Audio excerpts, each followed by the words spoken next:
Hello, everyone, and welcome back to another episode of Longley's Line Podcast. I am your host, Stephen Longley. Remember to like, follow, subscribe on all of our social medias. Stephen Longley for me, Longley's Line for the show, Light Styles Studio for our studio here. And today, much like every day, I have a very special guest, and we bring people on from all facets of the entertainment industry, and today is no different. I have Mr. Grant Denton. Grant, thanks for being here. Right on, brother. Thanks for having me, man. Before we get talking into any of your story or anything, go ahead and promote social medias, wherever you want people to follow you, anything like that. Whatever you'd like. Facebook, Instagram, Grant A Denton. Grant A Denton. Yeah, I'm the guy there. And then Karma Box Project. Carmen Bach. Yep. Perfect. So where are you from originally? So I'm born and raised in Vegas. In Vegas. My grandma was actually born in Vegas. So we have roots out there. Okay. Yep. And then did you spend most of your youth out in Vegas? Oh yeah. Yeah. All of it. All up until I moved out here about 7 years ago. About 7 years ago. And while you were in Vegas, you know how kind of when you're a kid you think, oh, I want to do this as a career when I get older. Did you have any aspirations when you were a kid like that? Kind of. Sort of. Right? So I came from a big family, 7 boys, 1 girl, right? You know, the dad was in and out. My dad was in and out, but my mom was, she was the constant. And when you come from a big family, you jockey for attention. Oh yeah. Right? And so I didn't know what I wanted to be. Always, I want to be a cop. I want to be this, that, and then I wanted to be like my grandpa. I wanted to own an electrical company. But I remember being a kid, right? And how old are you? 29. 20. So do you remember back in the day, the VHS, UHF, shit, the antennas, the old school TV? I remember back in the day when I couldn't sleep when I was a kid, so I would sneak out into the living room 2, 3 in the morning, and I would turn the TV on, and you click through the channels, and you had to do the V hold, and the only channel that was on were the channels where they were having where they would have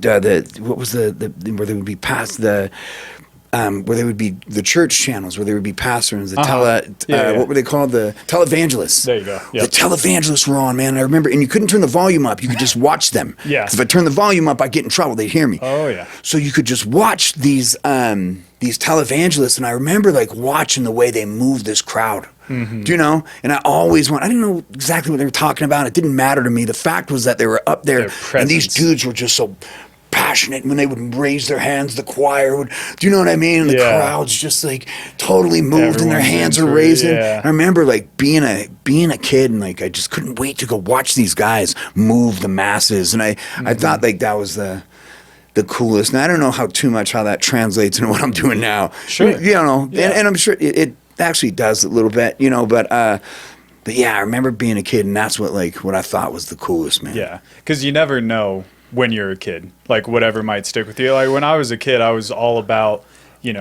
movies. But I didn't realize there was something that I'd want to get into. I think about the inspiration I had was Chris Farley. Dude.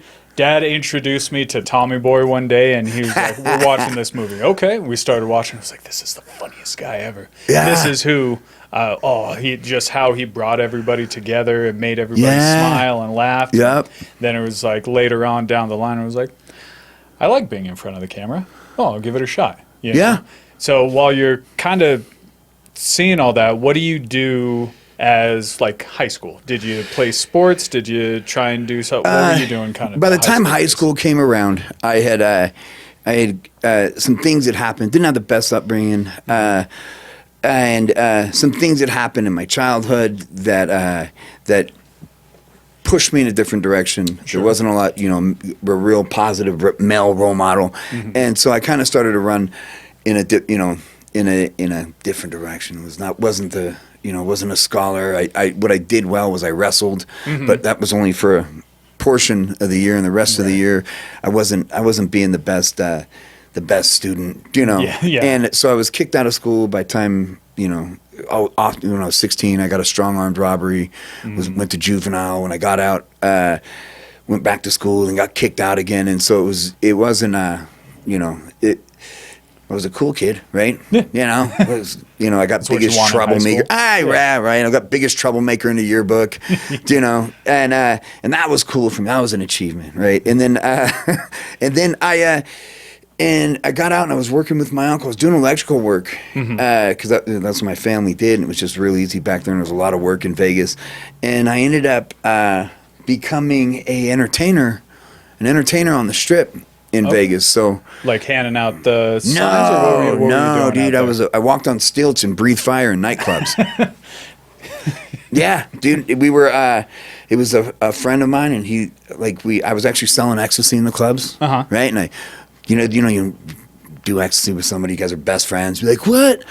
You went to school too? What? You got kicked out of school? What? Your dad abandoned you at a young age too? You also like music? Let's go. You like music? We're best friends. Yeah. That, and my favorite's when you make all those plans at 1 or 3 in the morning, and then when the sun comes up, you're like, nah, we're good. I think we're all right. Yeah, I think we're cool. We don't get have a to go phone hiking. call and you're like, buddy, I'm not getting out of this bed. What are you talking about? Yeah, we don't have to go hiking, man. It's cool.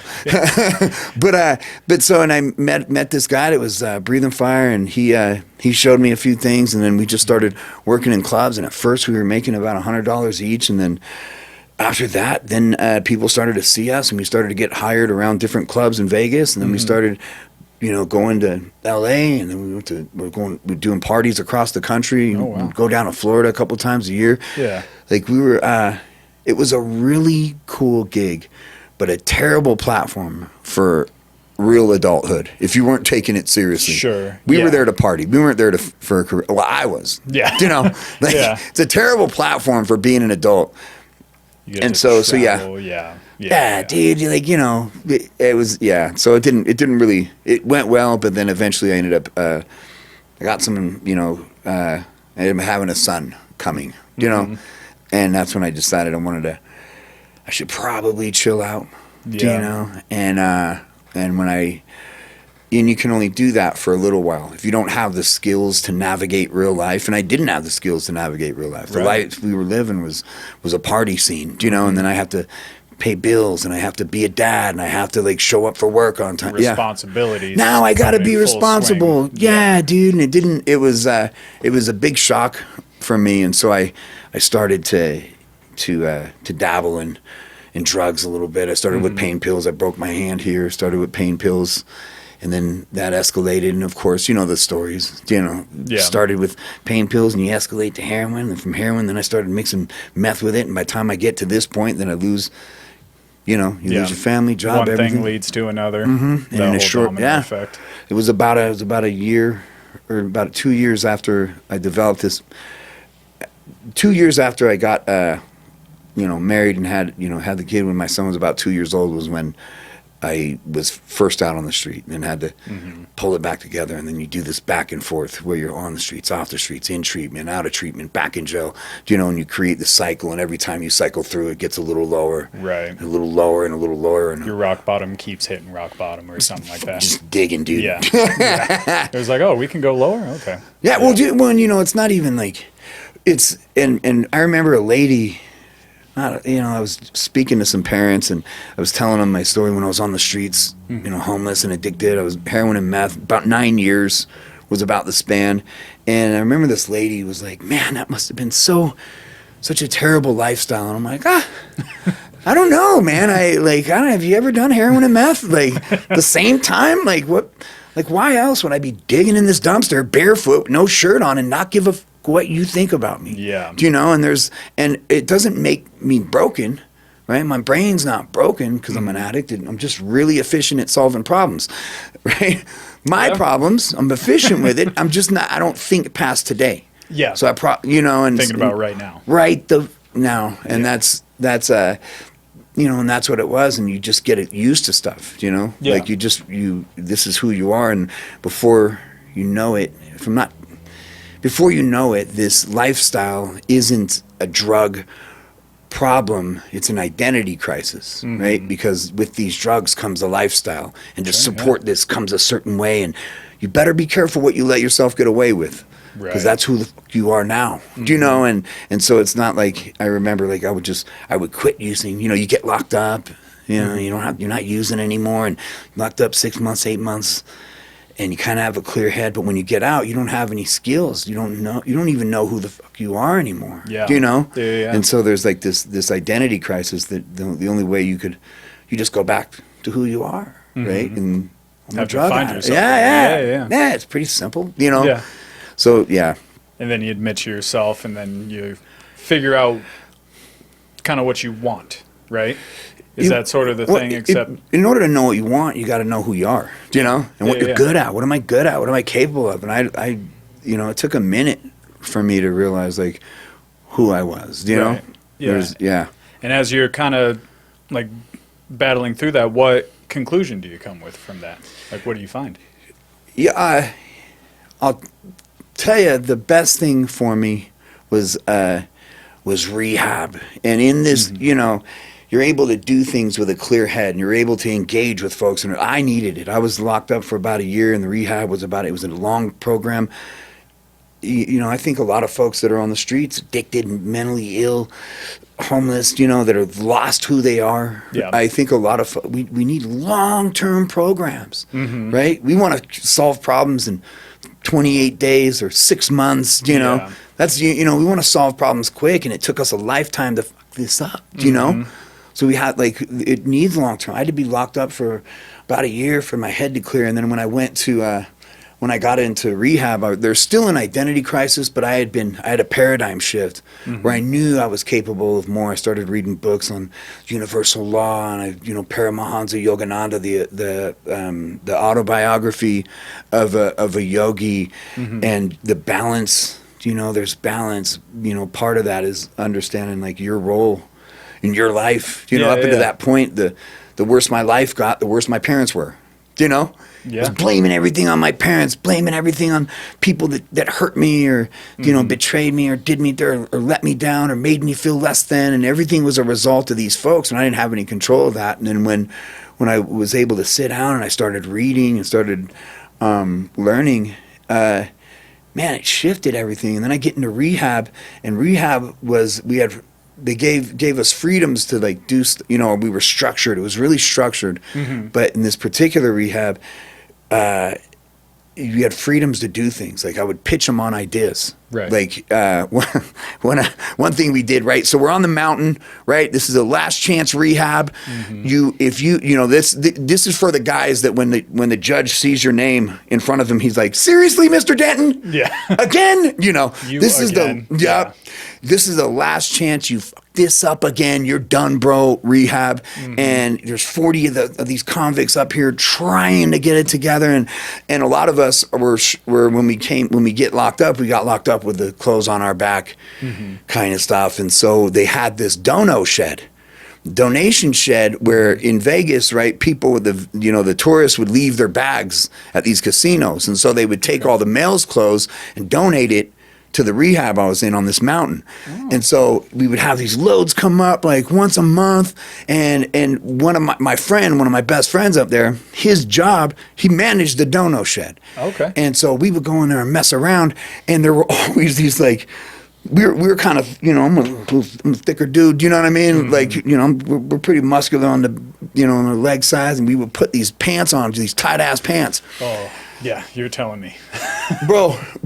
And so we thought it was funny as shit. And what we did was we would cut these pants into booty shorts. just to mess around. So what we did was we set up a tournament. We called it Booty Shorts Basketball. And we would do 3-on-3 with convicts playing 3-on-3 basketball. But the requirement is you got to wear these booty shorts, homie. And so like, and we don't got nothing else to do. And so we're up there. And you should have fucking seen it, bro.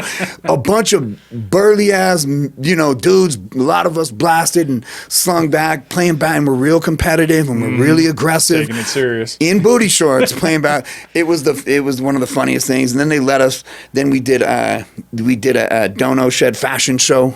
Then we did a lip sync contest up there, and I would start organizing these events up there. So we're not just being, and they gave me the freedom to do that. And it was, as we're doing this, I'm realizing that I'm good at bringing folks together, putting things together, planting seeds of ideas, and getting folks involved. And and excited about something. Do you know? Yeah. It was really, and I created a program that's, I believe it's still going there.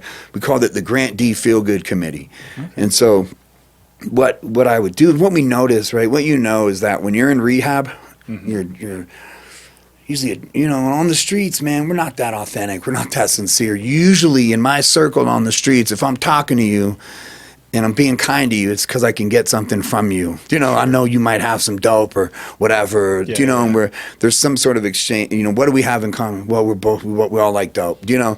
I remember sitting in circles of people and we're all passing around a pipe and I'm realizing that I hate everybody in this fucking circle, man.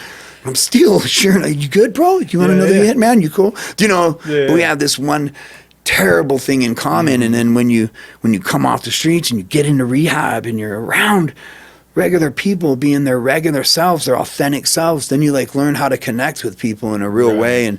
And one of the things that we do is it's scary. Rehab is controlled, man. Do you know what I mean? You're not, there's no accessibility. You can't just go grab some dope on the corner, right? And so when you feel, when you don't feel too well, these emotional charges, you don't get to go get high and smoke it away or shoot it away or drink it away. You have to manage that. And these people, and we're with people that can support you in that have been with it too. And then the scariest thing about rehab is getting out. Sure, yeah. Getting out, that's dude. all you know at now the time. You got to go to the real world, man. It's scary, and you're these people you've really authentically connected with. They're not going to be there, and you're going to have access to stuff, and it's going to be an option now. Yeah. Right. And sometimes you're only as good as your options if you allow it to be an option. And so we would do this thing where we'd go around the camp, and when somebody was graduating, and ask everybody in the camp what they thought about this individual. Tell us something great about them. And then we would create this list, and we would do this thing. We would frame it, and we would present it to them at graduation. So we called it the Feel Good Committee, and it was just really cool, man. Yeah.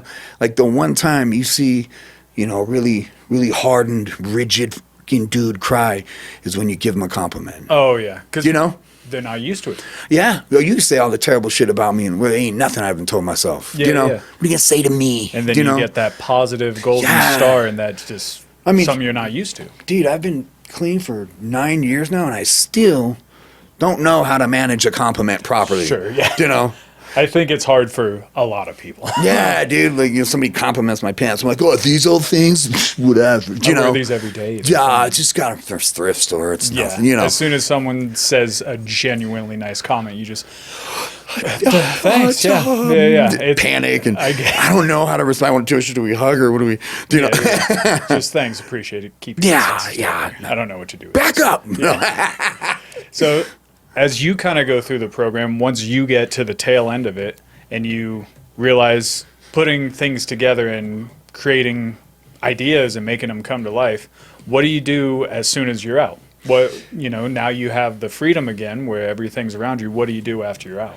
I read something when the last time I messed up, actually. When I got out of rehab, one of my best friends overdosed. And it's interesting, right? When you're on the streets, the lifestyle you live is a death sentence. You're serving a death sentence. You will die. That's the formula. It's just a matter of when, right? And how fast you're going to do it, depending on the risk you're taking. And when you get into rehab, I met you met somebody that's real authentic, great dude. He ends up overdosing. When he overdosed, I graduated from rehab, but I wasn't ready, and I went back on the streets for another month. And when I got out of rehab, I was about at 185. Came back to jail 140. You're actively trying to kill yourself. Do you know? And when I got locked back up, I was reading and I'm panicking. I was what the fuck is wrong with me, dude? Do you know? And I read something from actually I have a tattoo on my leg about Anton Chekhov. He was a playwright, and he was he's a Russian playwright, artist, all the thing, and there was a moment in his life where he was homeless, and he was drinking, and he became an alcoholic, and he decided, and at some point he made a vow to himself, and that vow, because he realized where his life was headed, right? Yeah. And he made a vow to himself, and he says, no more bowing and apologizing to people, no more blaming and complaining, no more disorderly living or wasting time. The answer to everything is work and love. And that's such a, like, when I read that, I'm like, that's it. Because I was like, I don't have to process childhood right now. I don't have to process trauma. I don't need to do all that right now. What I need to do right now is shut the fuck up, put my head down, be humble, and go to work and love as much as you can. Yeah. Do you know? And at the same time, I read something from the Dalai Lama, says you're not entitled to your to the fruits of your labor. The only thing you're entitled to is your labor. So nobody owes you anything. No. Right? The only thing that you're entitled to is your work. Yeah. And if you believe that, then everything's a gift, and then shut your mouth and do the work, right? If all I'm entitled to is work. And so, like, I came out and I was just, that was it. I was very assertive, very as aggressive as I was on the streets with, you know, being a criminal and being a drug addict. I was aggressive in the other way. Yeah. Like, I went Working really in a hard. positive direction now. Oh, dude, it was a wrap. And so that's all I did was I started working in sober living. I wanted to help folks. I started, I became a house manager at the sober living house in about a month. And then in 3 months, I was operations manager of the sober living. And then we just started creating and working. And then eventually 2 years after that, that's when I moved out here. And Okay. yeah. What was the drive to come out here? Was it from the sober living house that you were at, just kind of getting different? I was coming out here to do sober living. That didn't work out here for me at that time. But I actually, like I was telling you, got a job right at John Firestone hired me at the Life Change Center, and I was in charge of doing how it happened was I went over there. I was unemployed, but he had heard me speak before about sober living and recovery. Okay. And I went over there helping, we're bringing someone into intake, and he came down and he was like, hey, man, I heard you're looking for a job. And I'm like, I am. Yeah. He was like, come see me after. And I went up there and I went up to his office, and I was like, yeah, dude, I need a job bad. And me and my son were living out here. Money was getting short. We were even looking into like moving into the shelter. Yeah. And John was like, listen, man, I want you to work for me. And I was like, great. What do you want me to do? He's like, well, I don't have a position for you. I just want you to be there. I want you to work for me. I'm like, well, thanks, bub. Sure. Start on Monday. Yeah, okay. Yeah. But then he told me, he was like, listen, take a weekend, think about something, and pitch me on Monday. Come in on Monday and pitch me on what you think could benefit us. And so I pitched him on an idea to do volunteer work, to take his clients out and go volunteer in the community. Yeah. And he was like, all right, cool, you're hired. And he hired me that. He was like, how much do you want to make? I'm like, I don't know, $15 an hour, And he was like, all right, good, you're in. What's your title going to be? I'm like, and he just, I don't, man, it does things I don't know, and he set me up like that, and he just coached me and guided me along the way. And then from there, we created the Karma Box project at the Life Change Center. I started having them build boxes, and then from there, I went and became a supervisor of outreach at the shelter, VOA. But then the Karma Box project, as a community initiative, kept going. Okay. Like, people were just building boxes and painting boxes and placing them, in front of different businesses and stuff. And it just that just kept growing. And all I really had to do was promote a culture. Yeah.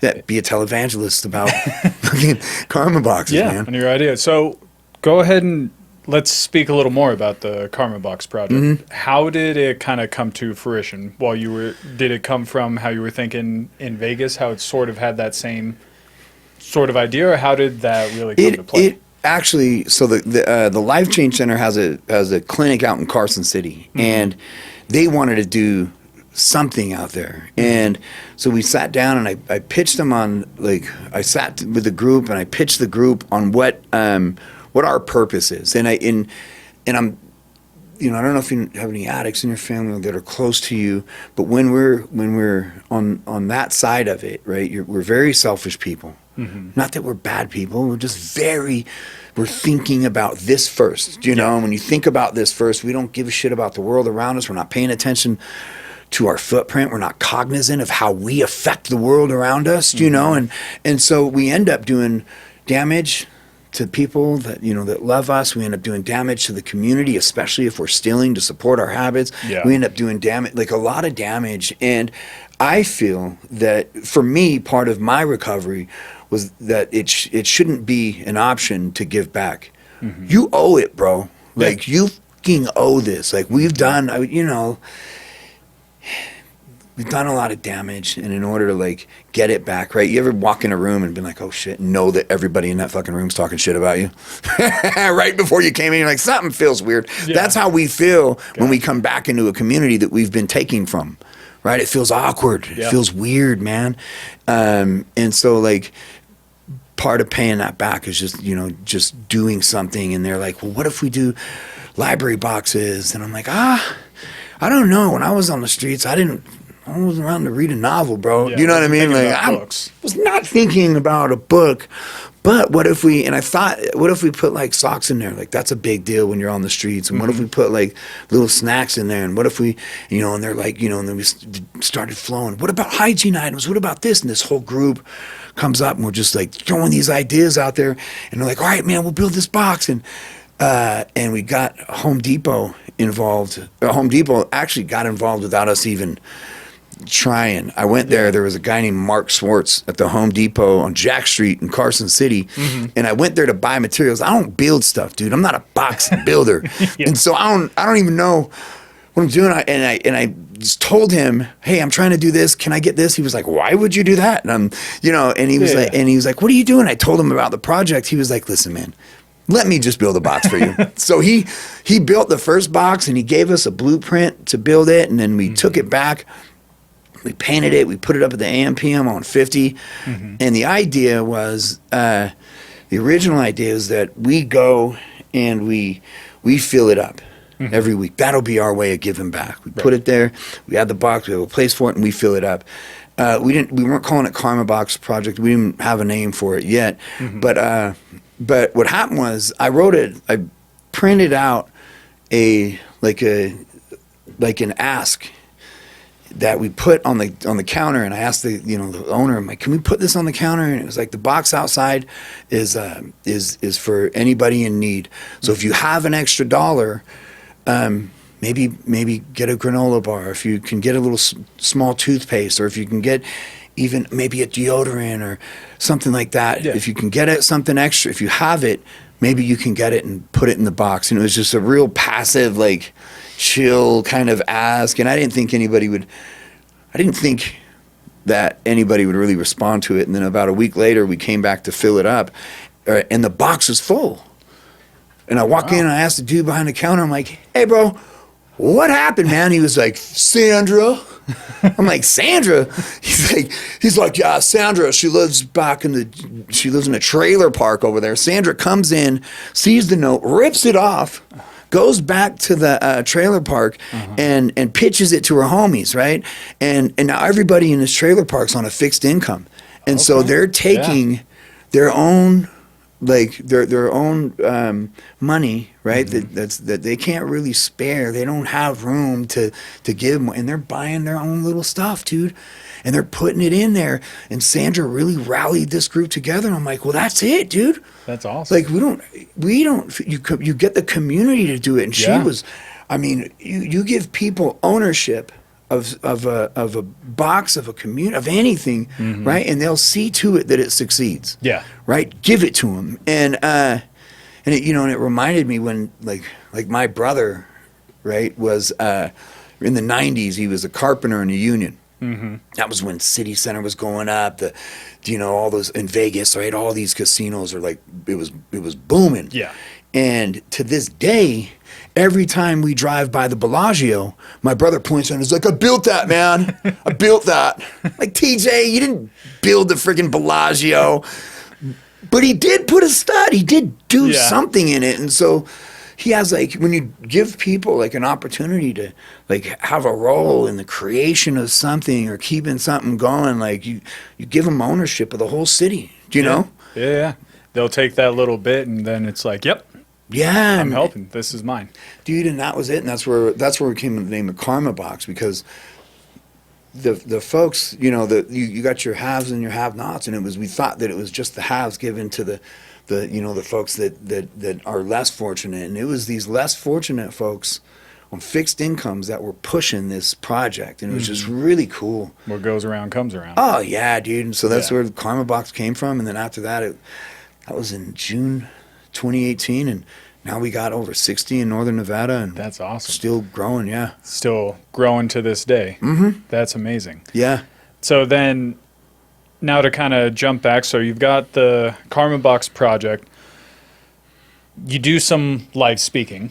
Mm-hmm. Do you still, because I know I saw something with like TEDx and things like that. What's kind of we touched on it a little bit, but what's kind of the message that you bring when you do the speaking? Do you have a particular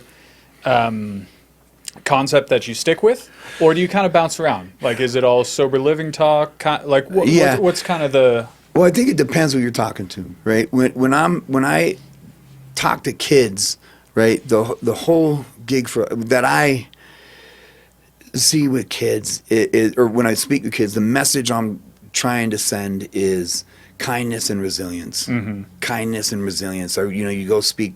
When you talk to the kids, they get the leaders of the group. God, what are they called? Anyways, the leaders of the group, the president and the chair, whoever's in charge of doing things like the president, the top dog, whatever. The student board, the student body, right? Whoever's in charge of student body, usually, especially around elementary and junior high, their thing is, the bullying, right? Wow, people are mean. Yeah. Can we address people being mean?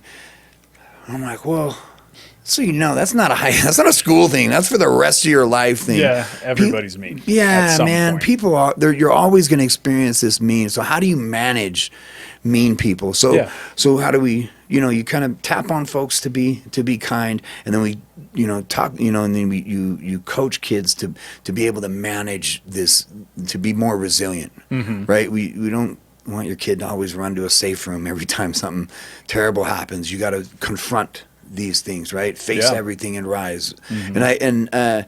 And so when you talk to kids, that's usually what it is, about being resilient and being kind and that. And then when it depends on when it comes to addiction, right? When I talk to addicts or folks like that, this is more about, I don't really geared speeches towards addicts about drugs, right? Don't do drugs. Come on. You're not supposed to fucking do drugs, man. It's not about the drugs, right? Drugs are very consistent. They do exactly what they're supposed to do. It's us.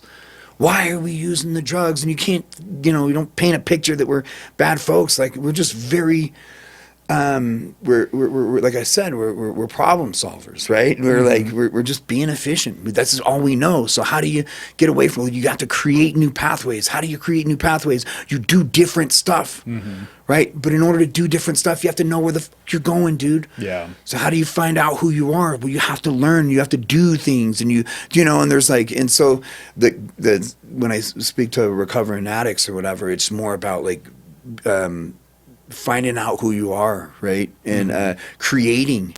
You can do whatever the fuck you want to do. Yeah. You just got to know what you're good at, right? And then if I'm speaking about homelessness, usually, right? Anything that I eat, sleep, and bleed this gig right now. Do you know? Mm-hmm. And the TED Talk is what we're identifying as when you speak to, the folks in the community. Mm-hmm. I think an angle that we have to address is how we help, right? You can do a lot of damage if you help in the wrong way.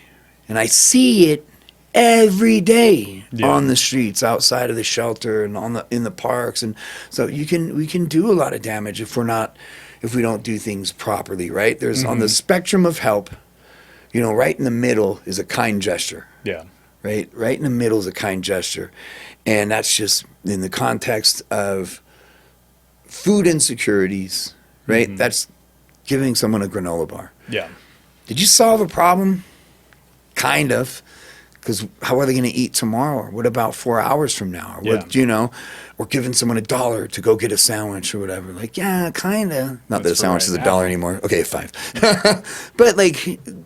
But we kind of solved the problem. Right. Now, the far end, on this end of the spectrum, is where you actually solve the problem. Mm-hmm. Now, in order to solve a food insecurities problem, what does that look like? It means setting somebody up to where they'll never have to ask anybody for food again. Yeah.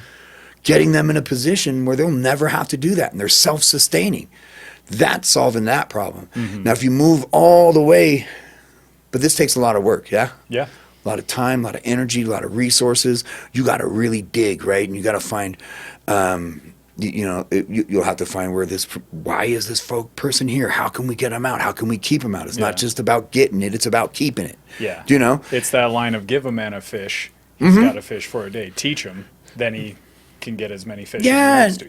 Well, and teaching someone to do anything takes a minute. It's like, teach a kid how to ride a bike, you got to run next to his ass for a minute, and he might fall. Mm-hmm. You got to get him up and tell him it's a good idea to get back up there. Yeah. Come on, guy. It's like, that's it, but it takes a lot of work to actually solve a problem. And then when you go on the far end over here, you get into pathological altruism. Mm-hmm. And what that looks like is where we start, let's say that there's a homeless camp, and you start bringing the meals out to them. Mm-hmm. Especially if there's meals being served at different facilities or agencies or providers, or especially if there's meals being served somewhere. If you're bringing the food out, you're deflating the psychological drive that would have otherwise got those folks out of that camp. Yeah, they don't have to work for it. Yeah, well, and it's like if you know something's coming to you, why would you leave? Yeah. We're conditioning people. It's comfortable. We're conditioning people to stay put. Mm-hmm. For example, like with handing stuff on the freeway, and it's really like, it's a real touchy button. Mm-hmm. Right? People are like, well, I'm just giving them $1, man. And, they're hungry, or $5, man. That's never hurt nobody. Kind of, right? Yeah. You look at it like, what if, why do you think people stand on the corner of the off-ramps to get money? Why do you think they stand there to get money? Because it works. Yeah. People don't do shit that don't work, mm-hmm. right? And do you think that if we stopped doing that, not just you, because sometimes if you don't give a buck, dude behind you will. Yeah. The guy behind them will. Like, it's working, so they're going to be there. But why do you think that if the entire community stopped giving on the streets, do you think that those folks would go hungry? They'd find another way. They'd find a way. And the way that we want to nudge folks towards is going to the actual providers, going to St. Vincent's, going to Catholic charities, getting to the shelter. We want to move people towards the providers. One of the issues that we have is we don't know who's on our streets. Yeah. Right? How do you know who's on your streets? Well, it'd be cool if they came to you. Right. Do you know? And that's that's part of the gig. And I feel that, like, if someone's in a condition, right, of hunger, right, and they have two providers coming to them, one is challenging them to change everything, right, and it does suck. Like, I mean, anytime you have to change, it's going to be uncomfortable. It's going to be awkward. It's scary, dude. Mm-hmm. You're stepping into the unknown, man. That's fucking scary. I'm cool here, brother. You know what I mean? Like. Yeah. But that's where people grow, is in the unknown. Nobody grows in the known. Like, mm-hmm. And so if you have someone here that's offering you growth mm-hmm. in a different direction, but it's gonna suck and it's gonna be a challenge. But then you also have somebody here that's just giving you the stuff, right? Yeah. most folks, not because they're bad folks or because they're, not because they're bad folks, but just because it's right now, it just makes more sense. And you don't have to be homeless to take the easy option. Yeah. This is everybody, Yeah, right? it comes from everyone. This is everybody. And we all do it, right? We all have like easy option, tough option. Oh, that one means I'm going to have to change. I will grow, but fuck, man, I don't want to do it. And so like, dude, we'll take This the one's easy. easier. Yeah, and we do that. And so like, this isn't a homeless thing. This is a human thing. And we're providing. So like when you have two competing ways of helping coming out to camps, this one's not going to be as effective because this one is presenting an option. Yeah, that's the more easier. comfortable option. Yeah, and if you look at it, right, if the mission is just giving things, right, then the measure of success is if people take the things. Dude, you could go to Collin Ranch right now and put up a free shit box, like a banquet table with free stuff on it, and they'll take it. People are coming. Yeah. So we're not growing people. And the idea is that we grow folks. I'm not attacking any helpers, right? I'm just saying, like, what if we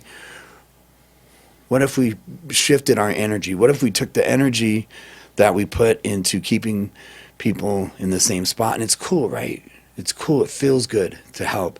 But what if we helped in a meaningful way and we pivoted that energy? And there's a lot of myriad of different ways that you can still get that same feeling and you can still like have that same connection. It's right. You want to enable, you want to engage, right? And engaging is far better. I can't tell you how many sandwiches we clean up off of the river and on the railroad tracks that were never open. Yeah. They were taken but never open.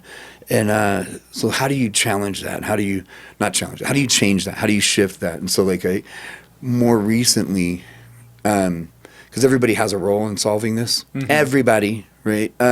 You have government, of course, has a role. Providers have a role. Community has a role.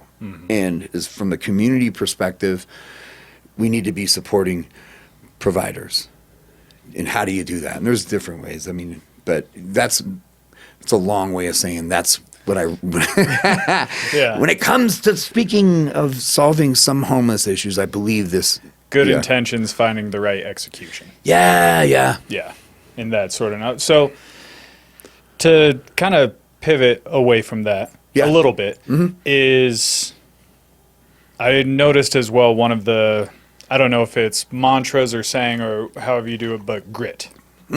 Finding grit. So because you do, is it kickboxing, regular boxing, MMA? What's kind of that? How'd you fall into that path? It's I started boxing because I challenged Dave Marlin from Vegas to a fight for charity, and I trained in boxing. I started training, and I had a different idea, and I didn't realize what boxing really was, and I got into the ring with Dave, who knows who boxing really was. Now, I won the fight, and I didn't win the fight because I'm a good boxer. I won the fight because I'm a good brawler.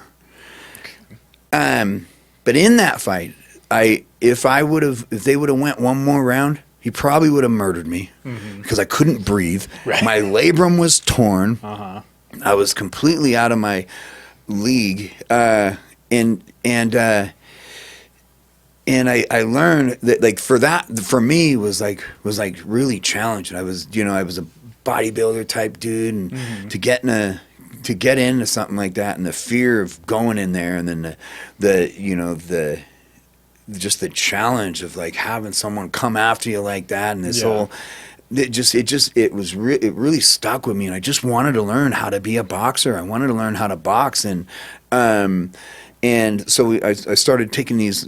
I started going to Redirect Athletics, and they have this program there for kids where they train kids how to box, and you watch, man, because when you're will you stop maturing the second that you start using substances? You stop maturing emotionally, right? So if you started using when you're 14, and sometimes I'm I behave like a 3-year-old when I get mad. I stomp down the hall. It's not fair. Throw Do you know a what I mean? tantrum, Yeah, I throw tantrums, man. You know, and it's we need to learn how to, and it got to, you know, we're kids still emotionally. We're still kids, man. And so you watch, like I would watch how these trainers, these volunteers would work with these kids, and it was so awesome, you know, to watch them, you know, teach these kids discipline and the way they like work with them and teach these kids respect. You want to see the most respectful kid?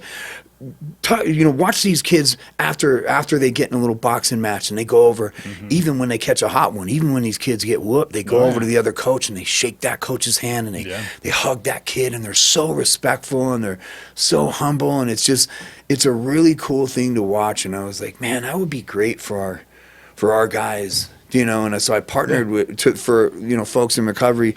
So I partnered with Silver Summit, and they, you know, they gave us funding to be able to go to treatment centers and grab guys and gals and bring them into the gym. And if we can't bring them into the gym, we'll build a gym inside of your treatment center. And so we'll go there and just work with your folks. And this isn't just boxing, right? So we'll get, you know, high intensity training. We'll get you working out, doing push-ups, and part of this is because it's what worked for me, right? The workout portion of it, like, I'll tell you how it started, is when I was in jail, I thought to myself, like, I'm 36 years old. I haven't had a real job in 9 years. I haven't done anything. I don't have any relation. I burned through everybody. You know, nobody. Yeah. I mean, I wasn't doing really good stuff. I don't even know what I'm good at. I don't even know who I am. I have kids that I haven't even fathered, dude. I gotta be stupid. There's something wrong with me. And I remember I came to the conclusion. This is before I started reading, right? And I came to the conclusion that that if I'm dumb, I'm gonna be the best looking dumb dude in the room. I'm gonna be the best looking dumb mother, you know what I mean? And so I just started training push-ups. I would go out to the day, you know, to the yard. I would take my towel and throw it over the basketball hoop, do pull-ups on the hoop, and I was just training. And in the process, I learned that like that you're developing this relationship with pain, right? And it's uncomfortable, but you're going out there and you're pushing yourself to the next one. And you realize that your brain doesn't even know the difference between physical pain and emotional pain. You're able to like push through things, and it was good to be able to challenge yourself and be uncomfortable, and you know, right, uncomfortable. That's it, man. That's you know, where you grow. That's it, dude. And so that's what worked for me. And then the boxing. What was important about the boxing isn't the. Let me back up. I don't want to say isn't, because everything about it's important. But one thing that you see that works, and it's also worked for me, and I've seen my son, it works with him, is the breathing aspect of it, right? So when I first started boxing, I'd hold my breath, I'd tense up, right? And you kind of panic, and then you got these guys from the corner of the ring telling you, breathe, slow your heart down, and that was, and you, after you do this for a while, and you got these guys coaching you on how to breathe when you're in this fight or flight mode, right? When you're kind of panicking, it becomes a habit, right? And so the second that you start to panic and everything tenses up, because it happens like emotionally, you don't have to have some dude punching you to tense up, right? The second it happens, you know, when you're training enough, you automatically start to breathe. Like my son does it. Like I come home, he doesn't do his chores. I'm like, Roman, what's up, dude? You already? And he okay, Dad. Do you know, like, so so it's a second, you condition folks to learn how to breathe through a panic, and it doesn't matter if it's a panic in a ring, it doesn't matter if it's a panic, you know, in traffic, somebody cuts you off, you're like, all right, brother. Do you know what I mean? Like you learn how to like breathe through these things, and I think that's one of the most important things is about like getting to this gym and in training is learning how to breathe through your emotions and properly, because you're not going to make usually, you know, you're not going to make that great of a decision right off the gate. You know, so if you just that pause to just help give relax yourself a in second, a tense man. situation. Don't send that text, dude. Don't do it. Think about it. Yeah. Think about it. Yeah. Okay. Do you know how many much shit I would have avoided if I breathed through some of the fucking texts that I sent, man. Yeah. You know, If you kind of got to think about it a little be bit easy, extra. baby, Yeah. be easy. Just breathe through this one. Don't send that shit. Yeah. Put it in your notes and save it. Yeah, it's 10 already minutes gone. from now. Yeah, you don't feel that way. Yeah. Stop Now it's it. already long gone, and Yeah. you got to deal with it. It's good for everything. You don't want to fuck your life up by you know. Yeah. But yeah, so that's the GRIT program. We work with mainly folks that are reentry from prison, reentry from the streets, right? And it's just another tool. All these are just tools, you know. Tools to find out who you are Yeah. and get back into society after being thrown back into it, like how you said earlier. Yeah. So the last thing here, before we get you out of here, because it's going to be time to get you out of here, what is next for you? Do you have any new projects that you're working on? Do you want to move XYZ in a different direction? What's kind of next for you here? So we you know, you look at like outreach, so street outreach, boots on the ground. We have an outreach team. Absolutely important. So what's next with that is growing it, right? You also look at the safe camp that we do. We operate a safe camp with 50 modular pods, and it's housing focused, right? Get someone housed, right? What is the gig? And every individual is different. Every individual there's no time frame on it. Everybody takes a different amount of time based on, like, you know, they're what they're capable of. And so more safe camps would be great, right? We need more options for homelessness. We need more, so outreach, safe camps. The next phase, I think, for Karma Box, well, what I would like to do is move into workforce development. Workforce development. How can we, you know, some of the most difficult people to work with on the streets are the employable. The folks that are capable of working. And you look at it, right? So you got guys and gals that haven't worked in so many years. And when you don't work in so many years, there's things that we forget. We forget work ethic. We forget work etiquette. We don't really communicate well. We don't like have good conflict resolution skills. Right? It's difficult to correct us. When I first got off the streets and I had mentors and they would correct me, I would get pissed at them. Be like, what do you think, I'm stupid, man? Dude, what are you trying to call me, stupid? No, man. You don't know shit. I'm trying to teach you shit. Help you here. But that's how we take it, because we're defensive and we're guarded. And so there has to be like some sort of training or some sort of something that's going to help, that holds space, right? Because what we'll do is we take someone that says, man, what do you need to get off the street? I just need a job. Is that it? Just a job? You need a job? Let's go. You know, you get the paperwork, get documentation, you give them a job, and because we don't have these skills, we lose the job, right? And then we get them another job, and we lose the job. We get it, we lose it, we get it, we lose it, we get it, we lose it, and after a series of this happening, right, it makes more sense for someone to be successfully homeless, you know, than it does to suck at being employed and have a house. Do you know? So, like, you know, when people are like, man, they're homeless because they want to be homeless, I don't know about that.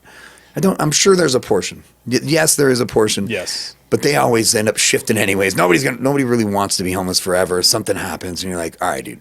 Something happens that's more traumatic than the life you're leading. And you're like, yeah. You know, and so but like most there's things that we can do, right? We just have to set up a place and have some sort of a program where we hold space for people to make mistakes, and we coach them after they make mistakes, and then we give it to them again. Give it to them again. Let's go, bro. Let's get it. Let's get it. If you can only work 2 hours a day, fuck it, roll with me, man. Let's go. You know, and then 2 hours, then 4 hours, and then 6 hours, and there shouldn't be a time frame on it. They have programs. One is in Utah called the Other Side Academy, where it is incredible what they do with folks there. They bring them in and they brother them up, and they sister them up, and they like, you're part of the family, and we're going to work with you, and we're going to get you there if you're, you know, and these guys, they fight for each other. They really do. And it's programs that, I mean, they got 3 to 5 year programs that, like, you know, as long as you're, you know, you need support, we got you, man. Do you know? As long as you're here, we're here for you. And it costs them nothing. All they got to do is come and be willing to work. And it's just brilliant. And so we can duplicate things like that. We can create stuff, or else otherwise we'll put them on disability, right? And we're making them sick.